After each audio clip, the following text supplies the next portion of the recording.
Assalamualaikum warahmatullahi wabarakatuh. Sebelumnya perkenalkan, nama saya Aldis Berliana Putri. Di sini saya akan menjawab beberapa pertanyaan seputar Bimba. Pada bagian pertama, saya akan menjawab mengenai metode fun learning. Jadi pertanyaan yang pertama yaitu apa pengertian dari fun learning?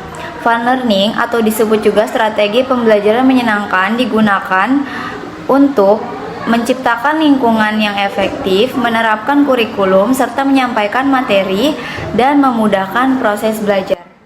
Kemudian pada pertanyaan yang kedua yaitu mengapa proses belajar harus fun learning. Jadi ketika anak-anak having fun, ada hormon-hormon yang keluar. Hormon inilah yang membuat anak menjadi lebih semangat dan efektif. Jadi anak lebih mau terlibat dalam proses belajar. Lanjut pada pertanyaan yang ketiga, apa tujuan fun learning? Untuk menciptakan lingkungan yang efektif, menerapkan kurikulum, menyampaikan materi dan memudahkan dalam proses belajar. Lanjut pada pertanyaan yang keempat, yaitu apa hukum dasar fun learning? Sudah menjadi hukum dasar di Bimba karena anak dilatih menulis kata atau huruf yang sudah diketahui atau dikenal. Mengapa sudah dikenal atau diketahui? Karena ketika anak mengerti apa yang ditulisnya, kegiatan menulis menjadi lebih menyenangkan sehingga anak akan tumbuh minat untuk menulis. Pertanyaan yang kelima yaitu siapa saja yang harus merasakan fun learning dan apa alasannya? Jadi seluruh keluarga besar Bimba harus merasakannya. Alasannya untuk menumbuhkan minat menulis pada anak sejak usia dini dan untuk menumbuhkan minat dalam menulis. Motivator harus menggunakan paradigma dan metode Bimba.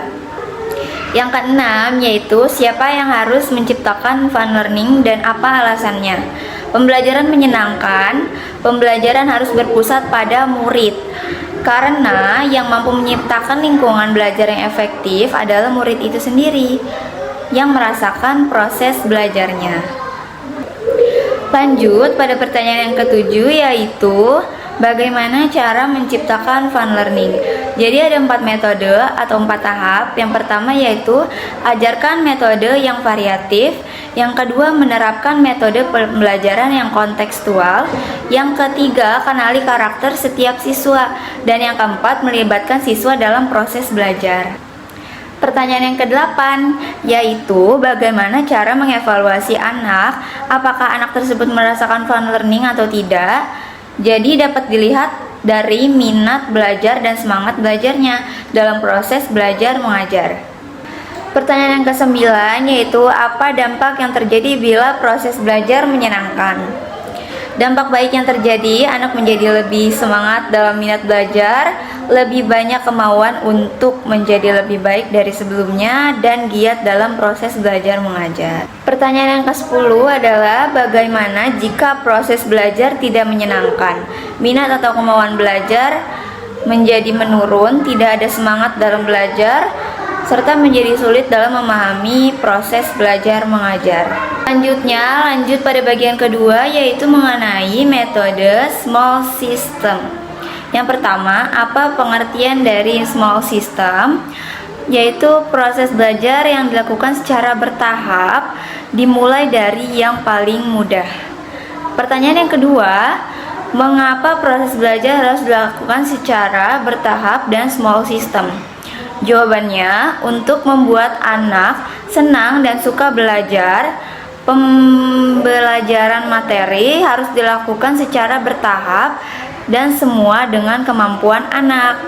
Yang ketiga, apa tujuan dari small system? Jadi jawabannya yaitu memudahkan anak dalam memahami materi belajar sehingga tidak membuat anak merasa terbebani atau stres. Pertanyaan yang keempat yaitu bagaimana cara motivator menerapkan metode small system. Menerapkan judi tangkap dalam perannya sebagai motivator, mampu menerapkan sikap jujur, disiplin dalam menjalankan ilmu Bimba, serta bertanggung jawab dalam tugasnya, menjunjung tinggi kepedulian. Lanjut pada pertanyaan yang kelima yaitu bagaimana bila proses belajar small system? Jawabannya yaitu anak menjadi lebih cepat memahami dan memudahkan dalam proses belajar mengajar. Kemudian pada pertanyaan yang terakhir, yaitu pertanyaan nomor ke-6, apa dampak yang terjadi bila proses belajar tidak small system? Jawabannya yaitu menghambat proses belajar mengajar, anak sedikit sulit memahami apa yang disampaikan atau dipelajari. Sekian beberapa pertanyaan dan jawaban yang telah saya jelaskan, semoga lebih bisa dimengerti dan dipahami. Dan sebelumnya mohon maaf apabila ada kesalahan dalam berkata atau berucap. Sekian, terima kasih. Wassalamualaikum warahmatullahi wabarakatuh.